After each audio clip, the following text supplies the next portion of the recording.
Hello all, and welcome to the Velvet Room. I thank you all for joining, and hope your stay will be pleasant.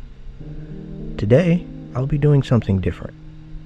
As the video title entails, this will be a discussion on the One Piece character Blackbeard, and his potential next move in the current timeline. This is my first time doing this type of video, and I was inspired by Joyboy Theories, who I highly recommend checking out his channel. I'll put his link in the description, because I have a passion for the series and would like to start sharing my thoughts on it with others as well. While I'm not as articulate in dialect as most other One Piece theorists, I'll do my best. For those who are not caught up with the recent chapter 1036, I'm warning you now that I will be discussing details from the story up until this point, and thus, past this point, you watch at your own peril, to potential things that you may not have come to know yet. I recommend reading up to the recent chapter if you don't want to be spoiled on any details. If you have, then let's begin. Blackbeard's character has piqued my interest in a multitude of ways that I want to discuss with you all. This is essentially going to be a discussion with some light theorizing as to what Blackbeard's next move is going to be, as we have now reached a pivotal climactic moment in Wano with the recent chapter in 1036. As of now, Wano is in complete disarray. Kaido and the Beast Pirates, Big Mom and a portion of the Bigumamu Kaizoku, and the Ninja Mink Pirate Alliance are waging an all-out war against one another. Most of the star performers of Kaido's crew, such as King, Jack, and Who's Who, and Queen, and others, have been incapacitated, and the Straw Hat crew, along with their allies, have also been beaten down heavily. Onigashima is on the verge of being dropped on Wano, along with the explosives at the base of the island, and to make matters worse, Kanjuro's spirit of hatred is melting its way straight to the explosives as Momonosuke and Yamato struggle to prohibit the disastrous outcome. Cypherpole Aegis Zero has just defeated X-Drake, and now are setting sights on Scratchman-Apoo as they continue speaking ominously about the outcome of the war tipping the balance of power in the world, and are still seeking to capture Robin. And to top it all off, Luffy and Kaido, and Kid and Law, and Big Mom are clashing against one another, and now are starting to feel the spirit of battle and all their determinations to overtake one another to achieve their dreams. And a great final battle is about to take place, with its conclusion changing the tides of the world heavily. I say all of this to highlight a parallel between the chaos that is occurring in Wano Kuni as of now, and the chaos that has ensued at Marineford. When Whitebeard and his crew, along with Luffy and his allies, and the freed Impel Down inmates sieged the stronghold, at that time Blackbeard took full advantage of the situation, and used the moment that the world's power had been tipped when Whitebeard was killed to steal his power from him. Knowing this, Blackbeard also uses the opportunity Luffy opened up to him, raiding Impel Down, and created, I emphasize, chaos, and used it as a means to obtain the rest of his crewmates that now ally with him. All of this highlights an important characteristic about Blackbeard, that being that he is a masterful tactician. As cowardly and inferior as he may have seemed to the world, government, Shishibukai, and Yonko, before his sudden exponential rise to power, he has been extremely patient in calculating and waiting for opportunities to strike to obtain what he wants. Another aspect that adds to his complexity is that he seems to have a very specific plan that he's following. He went out of his way to research all of the devil fruits and join a Yonko's crew just to heighten his chances of coming across the Yami Yami no Mi, even going as far as to murder his own crew member Thatch to obtain the devil fruit from him, breaking Whitebeard's golden rule to never murder a fellow family member. He waited for Whitebeard to fall before taking his fruit, and seemingly calculated that in fighting Ace and sending him to Impel Down by turning him into the world government, Luffy would inevitably go to rescue him, and this would open up an opportunity for Blackbeard to obtain a strong, loyal crew by taking advantage of the chaos Luffy created and freeing them from the prison. We can presume that Blackbeard found out how much Luffy meant to Ace as he traveled together on Whitebeard's crew before his betrayal. To add even more complexity to the situation, let's assume that Blackbeard anticipated that Luffy was going to make it out of Impel Down and siege Marineford along with Whitebeard to create an opening for him. I want to bring to your attention something very peculiar that Blackbeard asks of Ace when he met him in Bonero Town. He asked him to join his crew. Now at first glance, that could just be seen as him trying to get out of a tough fight that he saw ahead of him with Ace. But in Dressrosa, we see that Jesus Burgess has been sent to the country with the sole purpose of obtaining the Marimara no Mi, Ace's fruit. Why was Blackbeard so interested in obtaining this fruit that he was even willing to pursue it even after the previous owner, Ace, refused to join him and add that power to his crew? Again, Blackbeard is a tactician, and there must be a reason he is so interested in this specific devil fruit. All of these actions seem way too calculated to me when analyzing them, and it brings me to my next most recent action Blackbeard has done, and that is luring Gecko Moria to the Beehive Pirate Island to essentially threaten and force him to join his crew. Knowing how much of a tactician this man is, why would he go to the lengths of abducting and killing Moria's crew member Absalon, knowing that Moria cared about his crew enough to pursue him, and using that to lure him out of hiding? My thought is Blackbeard is seeking to use Moria's power to help him obtain something he has in its sights. Presumably, we can assume that Blackbeard came to know of Gecko Moria from two different time periods. The first being when he became a Shishibukai himself, and the second being all the way back when he was on Whitebeard's crew. Remember that Whitebeard sailed with Kaido and Big Mom on the Rocks Pirates crew, and the battle that ensued between the Beast Pirates and Moria's crew was after they disbanded. It can still be assumed that Whitebeard knew of this battle, Moria and his crew's demise, when the battle was over, as at this time he would have been in his prime leading the Whitebeard pirates. Not to mention, as discussed earlier, Blackbeard has researched numerous devil fruits and has detailed knowledge about the multitude of fruits and chose specific fruits to give to his crew members. At this point, we can also assume Blackbeard knows of Moria's grudge against Kaido and his burning desire to kill him as revenge for eradicating his crew. We can see Blackbeard made a statement that him and his crew are about to set sail, and Blackbeard seems excited as if a critical opportunity has just opened up to him. So where is he going? That is the main question that I would like to discuss now. In my opinion, there are two places that Blackbeard could be getting ready to set sail with his crew. On one hand, we know that Big News Morgans has spread the word that Sabo has supposedly been captured and executed in Marie Joyce, which even has the Revolutionary Army trembling in disbelief. And we also know that Sabo is now the predecessor of Ace's Marimara no Mi, which was stolen from Burgess in his attempt to obtain it in Dressrosa. It would make sense that Blackbeard still needs this fruit in his crew's possession for a reason, and that he would continue to pursue it.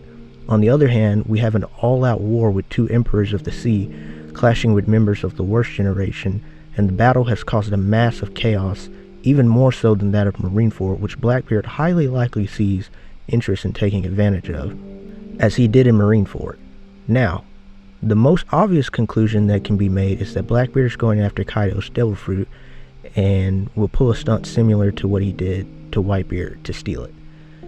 This is also going under the deception that Blackbeard is a multitude of bodies comprised into one, which was a very intriguing theory explored well in Ohara's video here that I will link in the description, and I highly recommend watching it.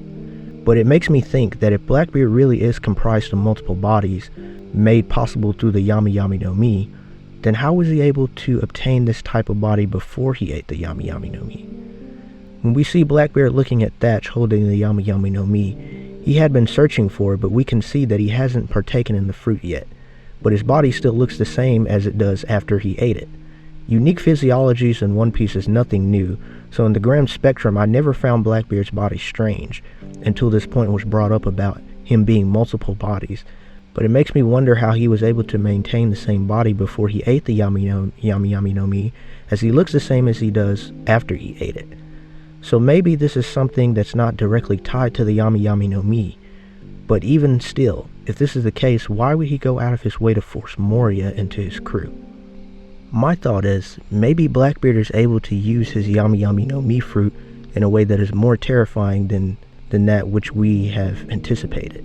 First of all, We know that the Yami Yami no Mi is described by Blackbeard to be a Logia-type devil fruit that allows the user to control darkness, but he cannot materialize parts of his body into darkness as most Logias can do with their elemental-based fruits.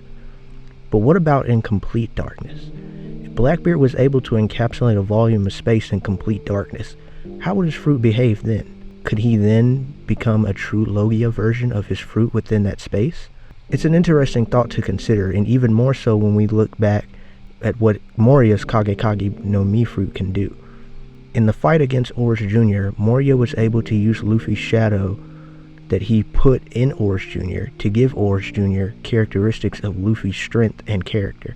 He was even able to manipulate Orange Jr.'s shadow to perform Luffy's attacks, granted that his body was woven together with rotten flesh and was hollowed out from the inside. If Orange Jr. was not in this zombie body form, I truly believe that the shadow manipulation Moria was performing on him would have viscerally damaged his bones and organs. But the important thing is that Moria's power is extremely dangerous once he has your shadow, and can instantly turn you into dust if caught in sunlight without your shadow. Not to mention, Oda made it very clear that Moria has been kept alive in the stories thus far for a reason, despite his close encounters with death, due to Doflamingo being told by seemingly a high-status entity in Marie Joyce to kill him. And here I say, what if Blackbeard is planning to use Moria's Kage no Mi fruit to potentially steal the shadow of one, if not both, Yonkos, and absorb them into himself using the Yami Yami no Mi? Up until this point, we have seen Blackbeard absorb tangible things into himself, and we have even seen him seemingly attract core devil fruit essence toward him using the dark whirlpool. He can liberate tangible things he's pulled into himself using liberation, but we have never seen him pull an intangible thing such as a shadow into himself, and what that could potentially do to him, knowing that Moria's fruit reaps the power and semblances of the personality of the victim when cut away from their bodies. I feel as if this could occur because I don't see any other reason why Blackbeard would go out of his way to force Moria into his crew. And who's to say that if Blackbeard was able to create a space of pure darkness, and having absorbed the shadow of Kaido into himself, he couldn't take on the form of a dragon without actually needing to have consumed the dragon fruit. And we can't deny the fact that Oda could be leading us to believe that Blackbeard is going for Kaido's devil fruit to have one Logia, Paramecia, and Zone type fruit, with all of them being unique. But it should be noted that he could also take Big Mom's fruit, and that would still be a nightmare, as now he'd potentially be able to bring darkness to life and do all sorts of insane things with it, just as Big Mom has done with Zeus, Hera, Prometheus, and her homies. One thing that makes me think this actually stems from the One Piece Pirate Warriors 4 game. Now, if you have not played this game and do not want to be spoiled on its ending, I ask that you click to this timestamp so that you can skip over what I'm about to say. With this being said, I'll continue. Now, I'm well aware that these games do not have endings related to the actual series, but I do believe they do leave hints as to what could occur. In the end of One Piece Pirate Warriors 3, the Straw Hats, Aokiji, and Sabo fight Doflamingo and temporarily subdue him before he gets away. Fujitora shortly joins to pursue the crew, and they escape. While this is not exactly how it went down in the manga once we came to see the end of Dressrosa, there are parts of it that did come to fruition, those being the crew being able to escape after being pursued by Fujitora, and Doflamingo being subdued by the world government, but not killed. Now, looking at one of the endings from Pirate Warriors 4, we see the Straw Hats subdue Big Mom, and shortly after, Blackbeard arrives with the intention of finishing her off, since she's been weakened. But suddenly, Kaido arrives to aid her, and Blackbeard is beckoned by Burgess that they need to cut their losses and escape, as they have now been outmatched. Now, just as in Pirate Warriors 3 ending, this is not how it will exactly go down in the manga, I can assure you. But there are clues here as to what could occur, and what I found particularly interesting is that Blackbeard did not come for Kaido, but Big Mom.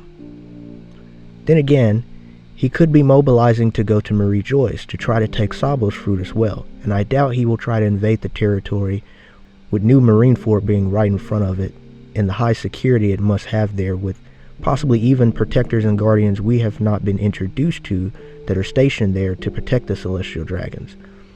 I personally believe that whatever this ominous straw hat is, that may or may not be the sacred treasure, but in some way at least related to it, was stolen from the Lunarian race, which is Albers, aka King's people.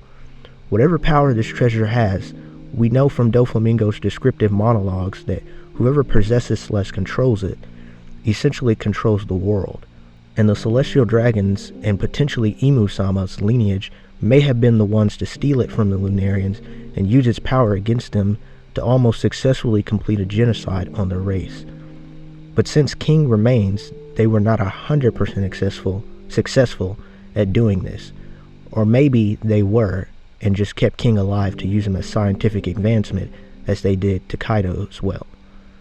Another thing is that we have no idea how technologically advanced Marie Joyce is, and the scientific advancements that Vegapunk and his scientists could have contributed to the structure's defenses.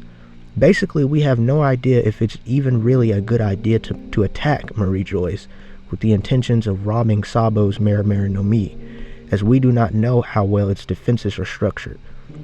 But considering it is the home of the Celestial Dragons, it has to be one of the hardest places to lay siege to, next to Impel Down, with only Fisher Tiger ever being able to do so.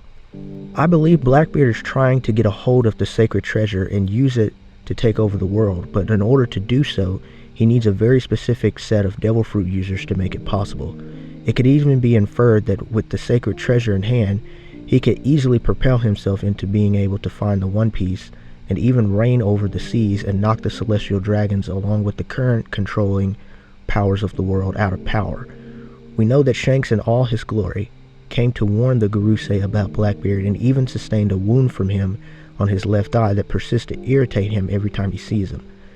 We even know that Imu-sama, the entity that sat on the empty throne that no one is worthy enough to sit upon, and who I've noticed now, with the recent information on the Lunarians and King's face reveal, has red eyes extremely similar to King's, has his sights set on Blackbeard to eradicate him along with Luffy and the others he threw the sword on at the most recent revelry. No matter how it's viewed, Blackbeard is a threat, and more of the world is starting to notice just how menacing the magnitude of that threat is. Blackbeard doesn't just ask anyone to join his crew. He requests strong ones that he may at times know their worth better than they know their own.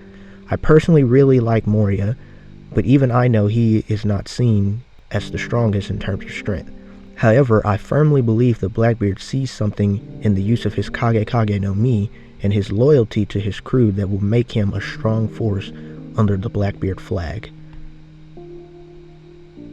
So with that, I conclude this discussion, and I invite you all to please comment below your thoughts on what was discussed and what you think Blackbeard's next move is going to be now that we have reached the climactic fight of Wano, and it's right at the brink of spilling over into a big reveal.